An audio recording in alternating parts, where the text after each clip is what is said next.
Forms. This communication tool provides administrators with an environment for creating and delivering forms to sole users and for public submission.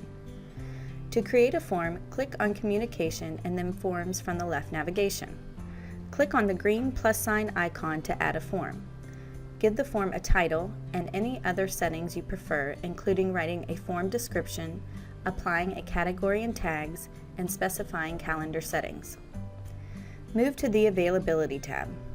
The form will automatically be published in draft mode, which means it is in the design phase and unavailable for users to take. This allows you to modify the form before releasing it. Here you can also specify when the form should be released, when the form is due for users to submit, and when you want the form to expire and be hidden from student view. Additional availability options include choosing the access level of your form, permitting multiple submissions, and setting a form password. There are 3 types of access levels to choose from. Public and protected forms can be accessed either from within the sole course or by following a provided link. Users must be logged into their sole account to complete the protected form, while anyone can complete the public form.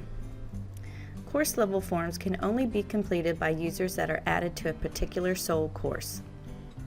You may also set optional access control settings if you would like to restrict access to specific users. Course learning objectives can be linked to your form, as well as applying independent release settings. Under the Advanced Settings tab, a custom header and footer can be added to your form. Also, this is where it can be specified for the form results to be emailed to the administrator. After all settings are finalized, click Add Form. Click the Add Questions button. This will take you to the form builder where you will need to click the green plus sign icon to begin adding fields to your form. There are 9 different types of fields you can add to your form. The line of text field provides users with a text box for short responses and can be auto-filled with the user's name.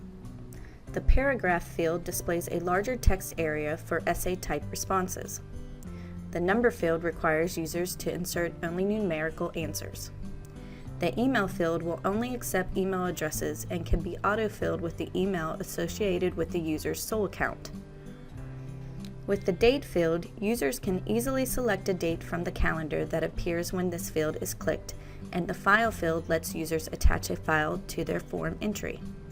Checkbox group can be used if users need to respond by selecting one or more options from a list, while a drop-down list and radio group allows for one selection from the user by providing a drop-down menu or a radio button display.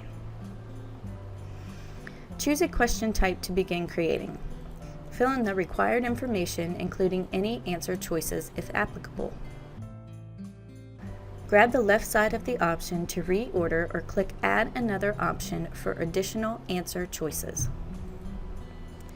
Click the Show Options button to display additional settings.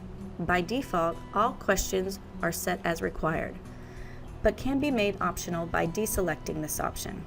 Additional options allow you to add a free text option for custom responses. You can also add a description.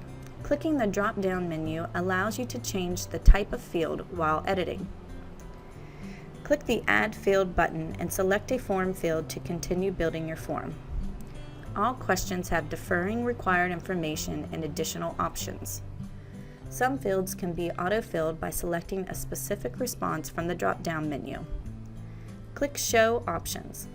Additional options include hiding the field title and defining a minimum and maximum character limit. To change the order of fields, click on the left side to drag and drop. Once all fields are added, click the Save Form button. If the form is protected or public, a URL will be provided as well as a button to retrieve the embed code. You can also preview your form before users have access. Next, click the Release this form button when you are ready for submissions. Once the form is released, the Form Reports button will become available. Form Reports provide statistical data about the users who have submitted to the form. Clicking the View Response icon will display individual form submissions. Click Download Form Report to export information to an Excel spreadsheet.